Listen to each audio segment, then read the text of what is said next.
ప్రజా సమస్యల పరిష్కార వేదికలో కలెక్టర్కు మొక్కజొన్న రైతులు గిట్టుబాటు ధర కల్పించాలని వినతిపత్రం అందజేశారు. చీరాల నియోజకవర్గంలో ప్రైవేటు వ్యాపారస్తులు 1700కే కొనుగోలు చేస్తుండగా ప్రభుత్వం నిర్ణయించిన మద్దతు ధర 2400 రూపాయలు అమలు చేయాలని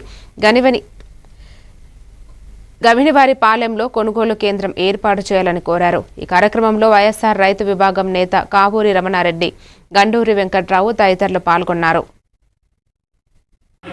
మొక్కజొన్న కొనుగోలు కేంద్రం ఏర్పాటు చేయాలని కలెక్టర్ గారికి అర్జీ ఇవ్వడం జరిగింది. మరి చీరాల నియోజకవర్గంలో అనేక గవినవారిపాలెం, పిట్టివారిపాలెం, బుద్ధవారిపాలెం అన్ని గ్రామాల్లో మొక్కజొన్న సాగు బాగా చేశారు. కాబట్టి మరి ప్రభుత్వం ధర 2400 ఉండగా ప్రైవేటు వ్యాపారస్తులు 1700కి అడుగుతున్నారు. కాబట్టి మరి దాన్ని రైతుల్ని ఈ విధంగా మోసం చేస్తున్నారు. కాబట్టి ప్రైవేట్ వ్యాపారస్తులు మరి ప్రభుత్వం అనేది మద్దతు ధర 2400 ఉంది కనుక ప్రభుత్వం తక్షణమే మరి కొనుగోలు కేంద్రాన్ని ఏర్పాటు చేస్తే మరి పోటీ వ్యాపారం ఉంటుంది. కాబట్టి మరి రైతుల్ని ఆదుకునే వాళ్ళు అవుతారు. కాబట్టి కలెక్టర్ గారికి అర్జీ ఇవ్వడం జరిగింది.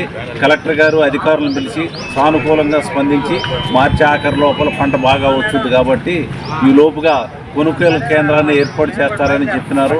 కనుక మరి కొనుగోలు కేంద్రాన్ని వెంటనే చేయాలని కలెక్టర్ గారిని కోరినాము. ఈ విధంగా సౌదీ అరేబియాలో కీలక